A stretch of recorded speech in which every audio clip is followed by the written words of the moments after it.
where we're headed and what complications you see up ahead, because I see you as a beacon for us to be aware of what to look out for and how to avoid some of the pitfalls ahead. So um, maybe let's just start with um, maybe give us a quick summary again of what your experience was with current data centers, and we'll jump into the next conversation.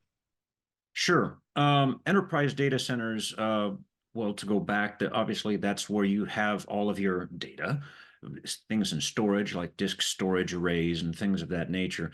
But you also have your compute capabilities, such as your servers and uh, mathematical computations like what they're doing now for AI. Before GPU-based AI came along, they've been trying to use it, trying to get AI using typical CPUs, central processing units, like you would see in a normal laptop or desktop computer.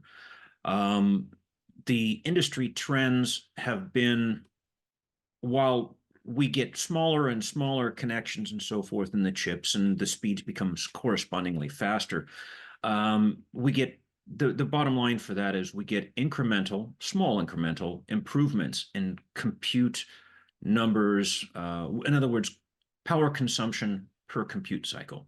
All right. So as they get smaller and more efficient, we gain energy efficiency.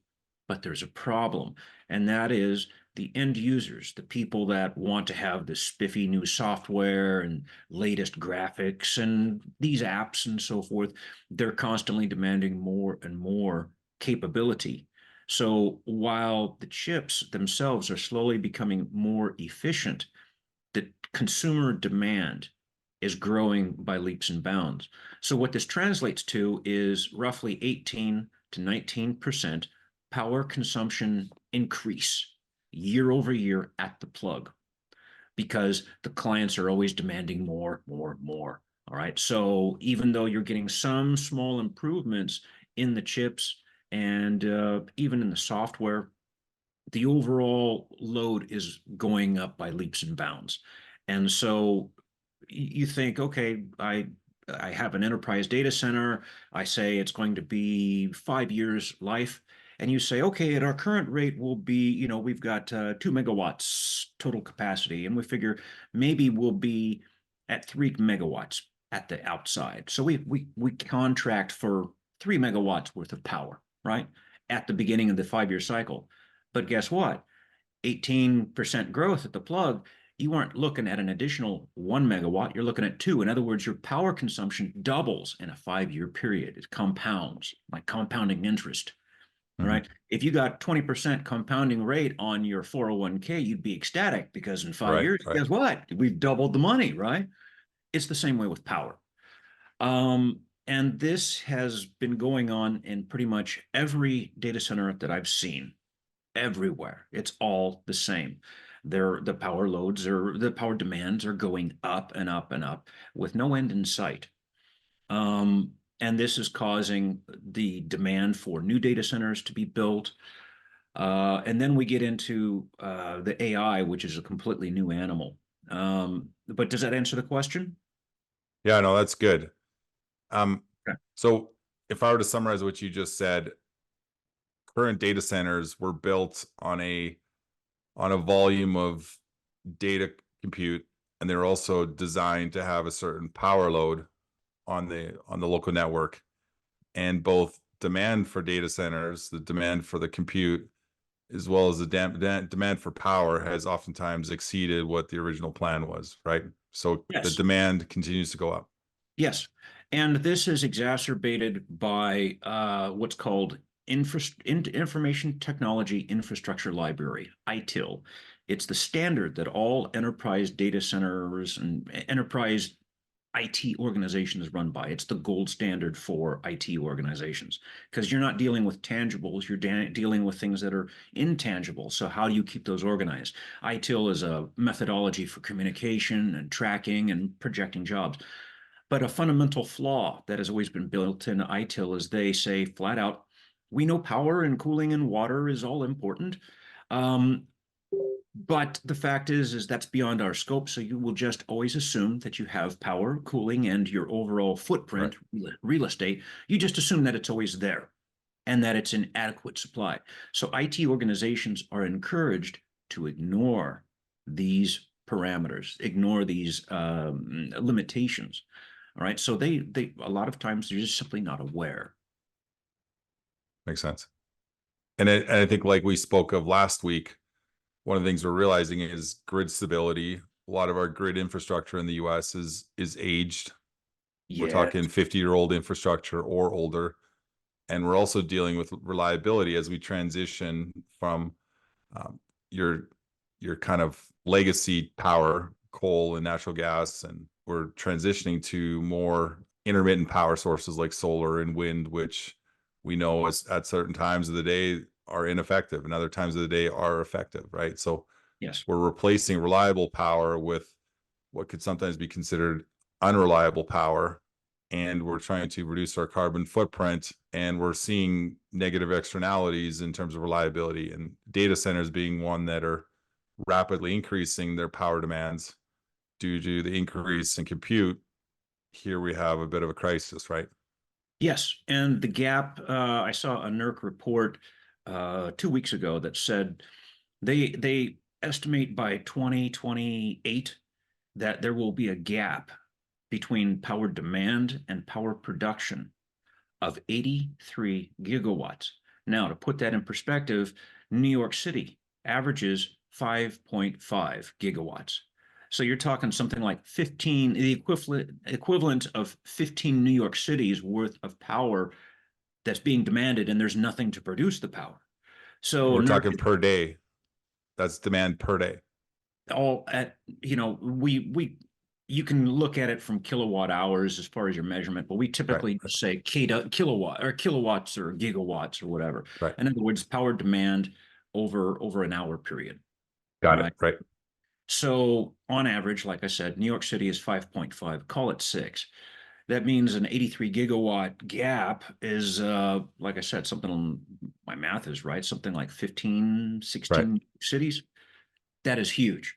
And the Yeah. result is going to be rolling blackouts in the Eastern Seaboard and in the Midwest during peak demand, which would be in the high heat of summer when everybody's running their air conditioning, or in the dead of winter when you're trying to keep everything warm. So it represents a risk to data centers, of course, as well as to people. I Right. mean, that's the people are going to die because of this. Mhm. It's an unfortunate fact, but it's easily predicted, just like we saw in Texas a couple of years ago. Right. But now it's going to So, be nationwide. okay. So, with your experience, what would you say has been kind of the common trend? Would you feel like the compute to power ratio has that improved, or is that something that we're kind of heading towards a bit of a law of diminishing returns in that respect?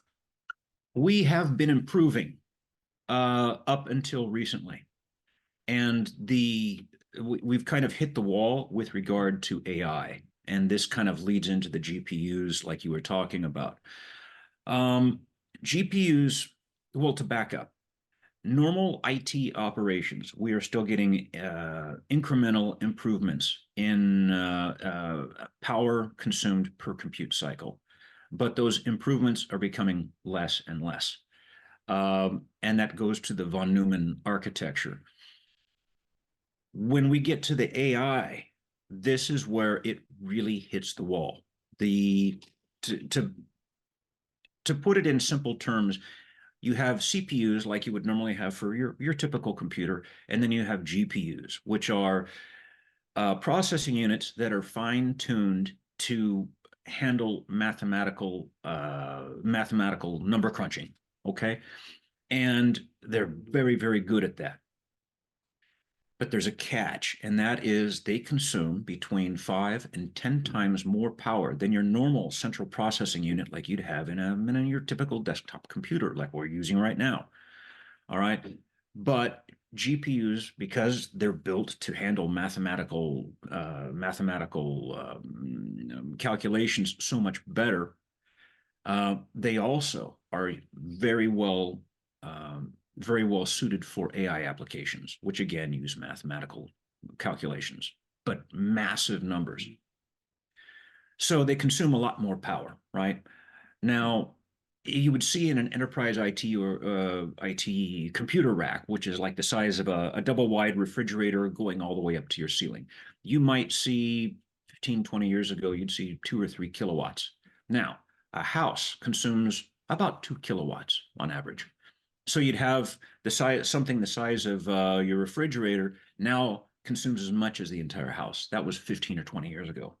Now we're up to 15 or 17 kilowatts per rack, which is 10 houses in a single, in the footprint of a single refrigerator again, right? So at that point, now the IT equipment is generating so much heat, it becomes a problem to cool it. We use cooling air through a variety of different means. But once you get to around 17 kW, which is equivalent of 10 houses, it starts to become a problem keeping it cool because you'll get hot spots and things like that. And equipment, once it gets hot, it shuts down, right? Well, guess what? The GPU systems, because they're consuming 5 to 10 times more power, you could see easily up to 100 kilowatts in a rack in a single computer rack, 100 kilowatts, Wow. um, which is more than 50, the power consumption of more than 50 residential homes in a single computer rack. I mean, it's Wow. massive. At that point in time, air cooling is out the window. All right. Now you have to use what they call direct liquid cooling, where they've actually got heat exchangers that are stuck onto the chips. And then they're taking that heat out through a fluid and then using cooling water to get rid of it.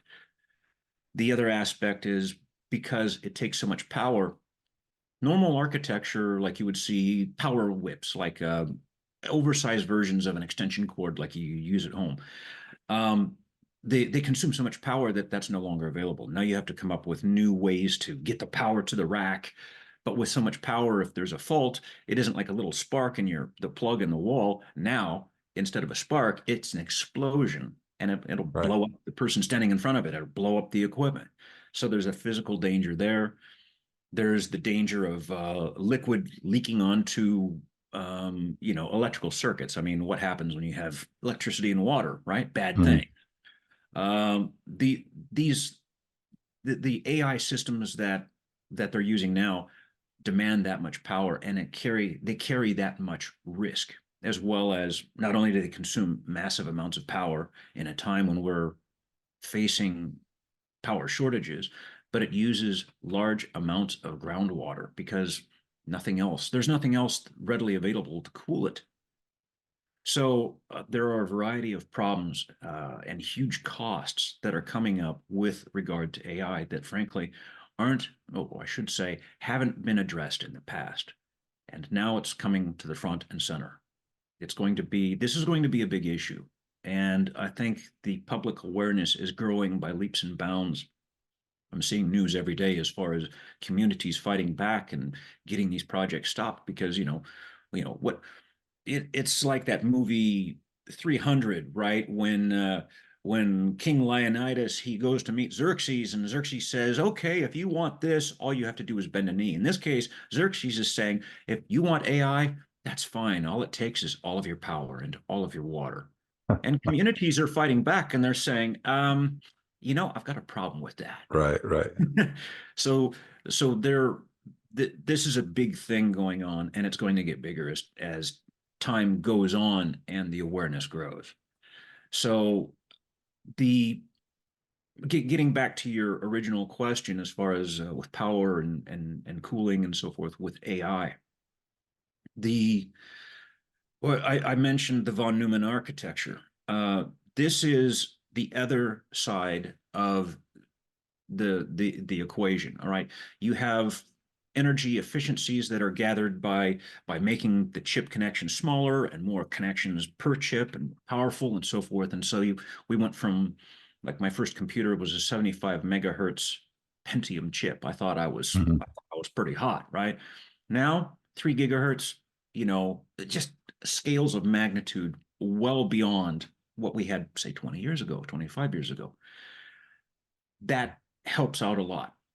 But now we get into the opposite side of the equation. and that is the von Neumann architecture. Um, to put it in perspective, the von Neumann architecture is kind of like a traffic cop. All right. It is. It was built back in 1945, John von Neumann, and they were coming up with the first computers. They had punch cards, and it was very, very difficult to program a computer. So they had to come up with an architecture that would be very, very easy to compute, or excuse me, to program. And at that time, the chips were so fast that they didn't worry about the inefficiencies. It was still so fast that they couldn't believe it. 30,000 commands in a second. Wow. Uh, well, that architecture has been in effect ever since. So the von Neumann architecture is effectively, it's like a street cop in your local town. All right. You've got two-lane traffic going around. You got a four-way stop sign. And so you have a police officer there and he does a stop sign, one car at a time goes through, right? That's what the von Neumann architecture is, one car at a time. But now imagine that same cop. He's sitting in Times Square or, downtown New York City or Chicago or some other place where you've got, 6 lanes of traffic going each way. And there's no stoplights. There's just that one police officer with a stop sign letting one car go through at a time. What happens? You end up with a massive traffic jam. It's a mess, Right. right? Right. So the protocol that you guys came up with at Ionics changes it from being a beat cop with a stop sign to where it's now a street light. And so each turn of each cycle of the chip, instead of letting one car go through at a time, now each cycle of the chip turns one side green while the other side is red, and now you get a whole bunch of traffic going through, and it'll be that way for 30 seconds. Okay, that side is done. Now the light turns red, next direction, and so forth. So the Ionics software that you guys came up with, the core software, is the solution to the von Neumann architecture, or now what we call the von Neumann bottleneck. If you went and did a Wikipedia search on the von Neumann bottleneck, it gives a great explanation. But the von Neumann architecture is what's killing the capabilities of AI. In other words, it is going to be that von Neumann bottleneck is basically going to force the AI industry to come up with a different solution. And you've got it. Ionics Right. has it. There isn't Right. anything else out there that's even remotely technically feasible. Effectively, what NVIDIA is doing is if you can't cut your way through this problem with a pocket knife, we'll use a sledgehammer. And in NVIDIA's case and all the rest of them, I think there are some other companies that are also doing GPUs, but NVIDIA is the biggest. They aren't using just a hammer; they're using 15 sledgehammers to try and smash their way through it. And Right. of course, it's like trying to kill a fly with a sledgehammer instead of a fly swatter. But now they're using Yeah. 15 sledgehammers, and it's getting more and more ridiculous. And the inefficiencies that are due to the von Neumann bottleneck, um, it's just going to continue to get worse. Right. So I don't see the GPU based AI having any real future Right. because of the energy and water consumption, because of the von Neumann bottleneck. There are there's no viable path. They say, what's our path to victory or so forth with regard to the military. There isn't one here. Right. There's so many roadblocks and there's so many inefficiencies.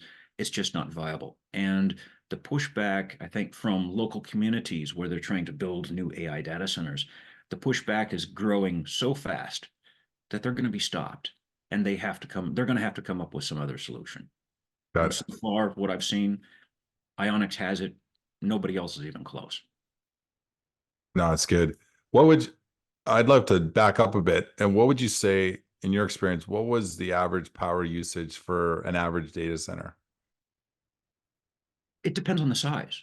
You are limited by how much you can cool. Right, that's Right. the real limiting factor.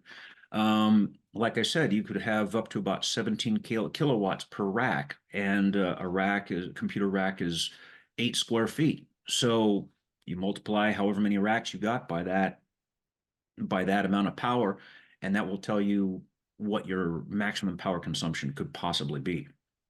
There are a lot of older data centers that they were designed to only support 3 kilowatts or 5 kilowatts, that sort of thing. And again, the same equation would apply. You say, okay, I want enough room for 300 racks and 5 kilowatts per rack. There's, um, what is it? I'd have to calculate it out. I think it's 1.5 megawatts, something like that. All right, so the older ones, they had low power. The newer ones, because because of they're constantly developing to handle the increased electrical load, you're getting higher and higher numbers. I've been involved with data centers up to 200 megawatts for enterprise data centers, which is a lot of power. Um, but now we're talking. I'm seeing plans that they're announcing, like on LinkedIn. There's like 600, 800 megawatts, Wow. and and now we're getting close to the scale of gigawatts in a single data center. And like I said, New Wow. York City is 5.5 gigawatts. So you'd have a single facility, a single site. Maybe it might be 500 acres, but it consumes 20% of the power consumption of New York City. Mm. I mean, that is so dense. And as far as power density, uh, it's just mind-boggling. So they're going by leaps and bounds as far as more and more power consumption, how much power in each rack. And these things are because of the inefficiencies due to the von Neumann bottleneck, which has been around, like I said, since 1945. We are now at the point, it's not just a bottleneck, it's like driving into a concrete wall. We're Right. not going to be able to get past this. Something has to change. Right. So, um, what would you think? I'd love to hear your opinion on what the current data centers that you've seen that are several hundred megawatts and the new ones that are being developed with. Obviously, I know the DGX 100 is kind of leading the way in terms of the max compute capacity, the max horsepower, with obviously a heavy power consumption and heavy water cooling requirement. What, in your opinion, what increase in electricity usage per facility, like what would be the incremental increase in power usage with the incorporation of artificial intelligence? Well, like I said, you're seeing at enterprise data centers, normal data centers, not AI, you're looking at a 10, roughly 20% increase at the plug year over year, which translates to, in the local utility grid, 20% year over year. Right. AI, they are, like I said, 5 to 10 times more. So, Wow. I mean, look at it this way, all right? A lot of people sit there and say, we're going to build a sustainable data center. We're going to do green IT. In fact, well, the first time somebody ever told me, "What do you think of a green data center?" It was one of my managers back when I worked with Southern California Edison. They said, "Well, what do you think of green IT?" And I said, "The only way you're going to get green IT in a data center is if you spray paint the building green. All right, there's nothing green about it. They're Right. energy hogs. They really, Right. really are." Now, local communities are fighting back because they don't want one of these big energy hogs sitting in their backyard and consuming their power, consuming their water. Well, uh, to carry this analogy along, an AI data center is no longer it's no longer a hog. It's an elephant. It's an elephant. It's 10 times bigger, 10 times more water, 10 times more power. And something to keep in mind, most people are not aware of, is that when there are rolling blackouts, the utility companies, because of the nature of data centers, they're not going to take the data centers offline first. By contract, they're going to take the residents off first. And then, if they still don't have enough power, then they'll take the data centers offline. But then they'll call them up and warn them and say, hey, we're taking you offline. Make sure your generators are ready to go. All Right. right. So the first people to be sacrificed in rolling blackouts are going to be the local communities. It's not going to be the data centers. You're going to be sitting in the cheap seats. You know what I'm saying? Right, Versus right. the data centers that have just spent, I don't know, $100 million to put in a new substation, and they're the big client and they've got the clout. They're going to get preferential treatment. So, like I said, the going back, AI data centers 5 to 10 times more power consumed for a given footprint.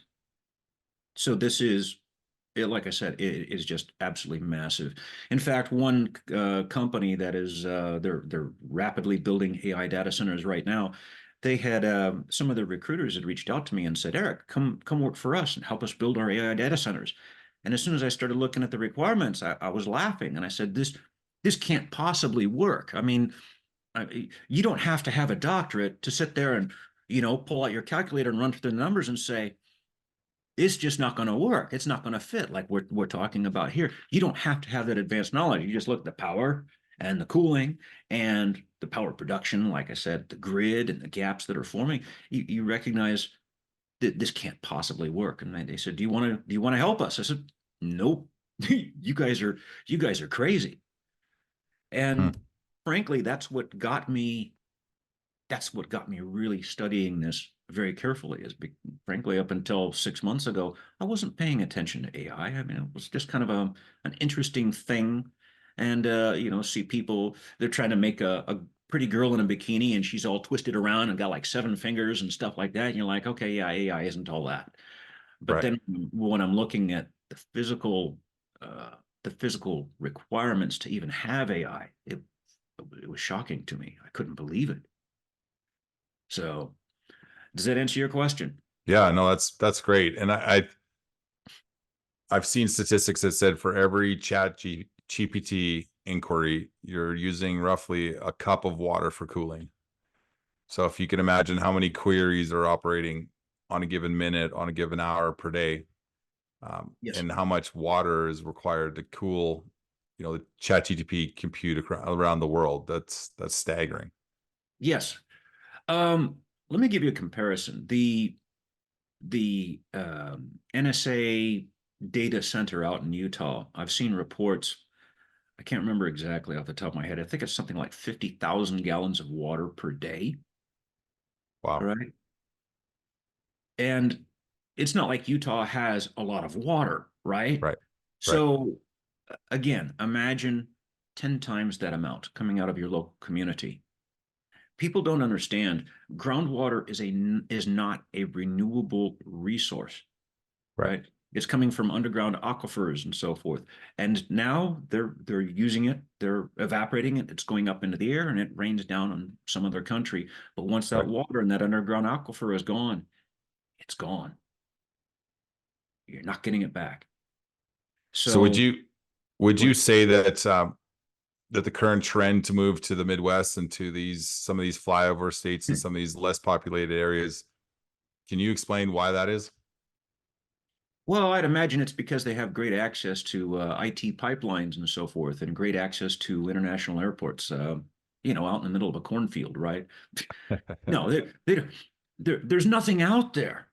There's Right. nothing out there. There's no IT pipelines. So they go to build a new data center, whether it's normal enterprise IT or an AI data center. It's not like they have uh, uh, fiber optic networks and so forth going out there. It's not because they have great access to international airports or local metropolises and so forth to support them. It's precisely because the local communities don't have any of that stuff there. They have lots of water untapped underground, and they have excess electrical capacity. Right. And then combine that with local bureaucrats who don't understand that the costs that are going to be coming down to their constituents later down the road as far as power and water. So what ends up happening is that, say, Google or Amazon or Facebook, whatever, they say, "Hey, guess what? We're going to buy your 900-acre cornfield out in the middle of Nebraska." The local bureaucrats say, wow, they're going to put a $1 billion asset out here. Imagine the extra revenues that is going to bring into our local coffers in property taxes. And they're like, Right. woo, we can build a new library, or we can Mhm. buy a new police car, or whatever it is. Right. Right. They're looking at the increased revenue streams from taxation, property taxes, and that's all they're looking at. They don't recognize the costs that are associated with the power distribution and the water usage and the rest of it. Then there's the other things like aesthetics, um, and the noise and things of that nature. I mean, it's when you're close to an enterprise data center, it's like being close to, well, my parents actually lived not far away from a federal penitentiary of all things. And you see off in the distance, you see that glare of light and the noise and so forth, and it's going on 24/7, right? Right. And they're not attractive. They're not, if you're out in the country and you want the nice quiet life out in the country, you don't want a data center anywhere near you, because Right. the humming and the noise and so forth. Yeah, there's that too. Um, but like I said, this is not something that local people really understand until it's already landed in their backyard, and they're like, what is this? Right. Wow. And then when they start saying, well, gee, now it's going to consume more power, and oh, we the local ratepayers are going to have to pay for that increased infrastructure, power distribution. Usually it gets billed to the local ratepayers. It doesn't get billed to the data center owners. Oh, they'll Hmm. build a Wow. substation right outside, and they may say, oh, we'll spend $20 million to build a substation. Right. But the rest of the distribution, the infrastructure, that increased demand and so forth, it's not paid for by them. It's paid for Right. by the other people, the local community again. Hmm. So this is why you look at this. Northern Virginia is where, they call it Data Center Alley. And the pushback has gotten so bad that these big enterprise companies like the Googles and the Amazons and the Facebooks, and they're buying these locations out in the middle of nowhere because they don't have the pushback, Right. right? And they wave some money under the local bureaucrat's nose, and they get it signed off, and there you go. So while it's inconvenient, at least they can still get access to power out there Right. until the communities get wise, and then they start fighting back. So it's a very interesting dynamic. Certainly. So I know last time we talked about it in great length, but I'd love for you to kind of tell us again what makes you unique in your expertise, and um, why it's imperative that every executive that relies on data compute should be reaching out to you today. It's a very simple thing. All right. It doesn't matter if you're a cloud compute company like Google or Amazon Web Services. Whether you're a bank, a hospital, whatever. All right. You have to have your data centers somewhere. Your data has to be stored somewhere.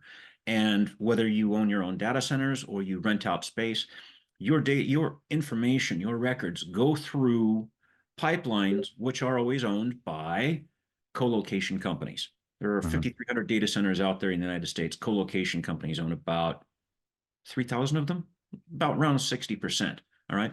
So you have to trust them to properly manage those co-location sites for cybersecurity and for proper maintenance. In other words, Right. so that the facilities always stay running. If the utility power goes away, the UPSs with the battery backups will carry you, then generators will start, and you stay alive. The problem is the number one fault that causes data centers to go out is maintenance mismanagement. Um, the clients, all of the large companies, every business sector, they are exposed to these data center outages due to maintenance mismanagement. Now, they try to get some assurances that their cybersecurity and maintenance requirements are always met. And there's an industry standard out there called the SOC 2. The problem is the SOC 2 is a fraud. It is, Right. it's basically well, the SOC 2 is effectively an audit to make sure that the cybersecurity is being properly administered, your maintenance is being done. This is an audit to verify that it's happening. But the only problem is, well, the first problem is that to be a SOC 2 auditor, the only requirement is you have to be a CPA, a certified public accountant. Now, I've seen some CPAs that have certifications for CISA cybersecurity, but I have never in my life met a CPA that actually knows anything about engineering systems, much less the detailed, the nuances inside of data centers. It's like a CPA coming up to you and saying, "Hey, I just verified the maintenance practices of this airline is going to go well, and this jetliner that you're about to fly on across the Atlantic, I'm certifying that it has been properly maintained." And you'd ask yourself, what does a CPA know about airplanes, about airframes and avionics and flight controls? And the answer is nothing. So how can they possibly certify that these things are being done properly? And the answer is they can't. It's a prima facie fraud. There's a variety of other reasons, but when CIOs, so forth, when they understand this, that you have this risk,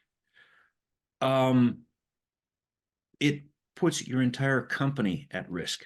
And as a CEO, CFO, Sarbanes-Oxley says you have to, you are required as a fiduciary duty to investigate these elements of risk. The records have to be available within 48 hours of request from the Securities Exchange Commission. And when you go down through the requirements, that means that your data centers have to be readily available, and the safety nets like your UPS systems and your generators have to be properly maintained. So in a manner of speaking, I mean, when you analyze it, what it boils down to is the CEO and the CFO of every major company and every business sector have a duty to verify that these facilities are being maintained. And the certificate that they're being given is fraudulent on its face. And I've done well over 800 audits of different sites, mission critical facilities, a lot of colos, and roughly 75% of the colocation companies don't do very well on their maintenance. They make mistakes, they miss things, or alternatively, they'll find defects and then quietly bury them in such a way that the accountants who don't have the technical knowledge never pick up on it. Right. We've found them all. And an interesting thing, one facility that I had been performing audits of, they had an outage a month ago. The entire building, as I understand it, they lost utility power for a sufficiently long period of time that the UPS batteries went dead and the generators did not come online. And the entire facility basically lost their IT. All the IT assets went down, with the exception of one caged area in this massive building, like a 10,000 square foot cage in a 500,000 square foot building. This little tiny cage stayed running. The rest of it went dark. And that caged area was the caged area that I was actually overseeing for critical facilities maintenance. Wow. So they were so when the rest of the building basically went dark, this little tiny island stayed afloat. And I heard from some of my former clients that, yes, we stayed running, the rest of the building went down. And then I talked to other clients that were also in that building, and they were mad. Why? Because they went down and this one little cage stayed running that they didn't own. So Right. it matters. It Yeah. really, really matters. But the fact of the matter is, all enterprise IT organizations of every major company, you need to check this out and make sure that you're getting proper audits, that your interests are being adequately addressed, and that, frankly, you're getting what you're paying for. If you're spending millions of dollars a month for a data center space in a co-location company, part of that contract is always they're properly maintaining it within industry standards and manufacturer recommendations. Now, my question is, how do you know that they're actually doing that? The answer is you don't. You don't. And that's a risk. And don't get me wrong, there are some companies out there that they do a very, very good job. I'm not going, well, I have no benefit by saying it, but I know that Next DC out of Australia. They're very, very good. They're very much on top of it. They're probably one of the best players out there. I'm not going to name any of the guilty parties, but there are some good players out there that they really do a good job. And when problems come up, they're Johnny on the spot. They get them fixed. And, by the time I see the records and I look at them, I go, hey, what about this? And they're like, oh, we already got that in play, and the parts will be here next week and we'll be fixed. All right. That's Nice. what you want to see. Alternatively, you have a lot of big players out there, big names in the co-location world, that they'll just say, well, we didn't budget for the repairs this year, so we'll fix these problems next year. In the meantime, you, the client, are exposed and you have no idea. They're not going to tell you. Right. In fact, every single time I found major defects, they never told the client ever. Hmm. And the only reason I found the defects was because I went through and I did the audit and I found them Right. and I said, hey, can you explain this? Oh, well, yeah, I took it to my management and they said, we don't have the money for that. We'll fix it next year. Hmm. No, we're spending millions of dollars a month for you to go do this job. So go fix it now. Right. Right. That's the way that sometimes that's what you have to do. So, Makes sense. So long story short is if you have a company dependent upon data, dependent upon cloud data, not especially, a, especially if you're dependent on cloud data, up until today, you had no way of verifying whether those systems were mission critical and sound and operational and set up for preventative maintenance should worst case scenario unfold. But today, we have the unique ability to have you to be one of the top leaders in the world in terms of providing that due diligence for them and really the ultimate insurance policy for their success. yes, sir. That's exactly right. Yeah. The To my understanding, well, no, let me rephrase that. I know that there is no other effective audit program out there anywhere. And I know this because I've talked to a lot of co-location operators, from your basic technician all the way up to the site manager and so forth. And very consistently, they've told me the same thing. You're the only one we've ever seen who actually gets it and asks the questions and understands what he's looking at. They laugh about it. They say, we thought you were just another accountant. I Right. said, why Right. is that unusual? They said, unusual. You're the only one. Right. I Wow. mean, so I have an audit program that works, and one of the good things about it is that if you do find defects, you're the client, enterprise IT organization, and you've got co-location, and you want me to come out and do an audit for you, it's a fixed rate. And if there are things that need to be corrected, you know what? The bill isn't on you. It's on the co-location company, Right. because we're basically just exposing the fact that they're not doing their job and they left gaps out there, and it's their cost that's incurred. The cost is incurred on them to effect repairs and bring the facility back up to contractual specifications. Right. Um, and so there isn't anybody else out there that's doing it. That's good to know. Well, and I think today I think my big takeaway today is that we're finding that obviously AI compute is going to be putting an enormous amount of strain on an already constrained system, right? We've Yes, sir. got power deficiencies, we've got legacy infrastructure that's aging and unreliable at times.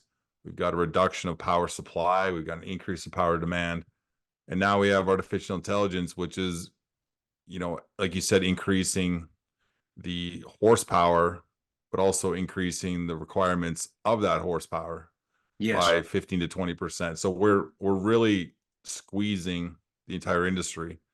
And I think on top of all that, your services are imperative, because if I'm an executive of a large data dependent company, which most companies now rely on their data and rely on cloud compute.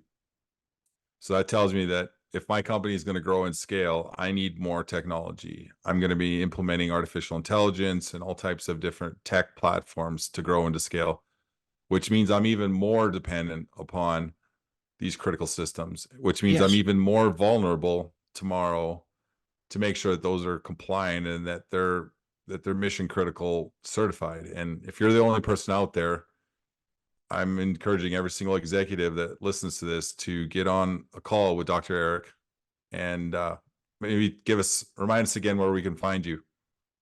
Ameris.com. AMERRUSS.com. From there, contact us, reach out to us. There's a variety of articles out there that I've posted as well for background information, the whys, the hows of how an audit works, what the weaknesses are that I've found in the past, what are some of the sneakier tricks that co-location companies are using, things of that nature. But to your point with the strained grid, it's incredibly important that that you look at what you're relying on right now, because it isn't a question of if the grid is going to have problems and if your facilities are going to have utility outages. They are. It is going to happen, and it's going to happen more often. All right. We've enjoyed in the United States having a relatively stable electrical grid for decades. With the occasional somebody will hit a power pole with their car, or a tree will fall across a line. That's fine. But now it's a whole new ball game, and the reliability is going to be much more questionable from utility power perspective. So you have to take this seriously. If you don't, it's only a matter of time before your company is going to get a real ugly punch in the nose. So again, I'd address all of that at my website, ameris.com. I would encourage everybody to go there and take a look and reach out to us. Absolutely. Excellent. Well, Dr. Eric, it's been another insightful visit. I always appreciate your insight and your knowledge and your wisdom. And once again, if you're an executive of a company today, reach out to Dr. Eric. It's the cheapest insurance policy. It's a lot better than being offline for 3 days or 3 weeks without access to your data or infrastructure. Reach out to Dr. Eric. You can get a copy of his book on his website. And until next time, we'll be talking Tech Talk next time, and we'd love to have you come back. But thank you, Eric, for your time, and over and out. Thank you for having me, sir. Thank you. Bye-bye.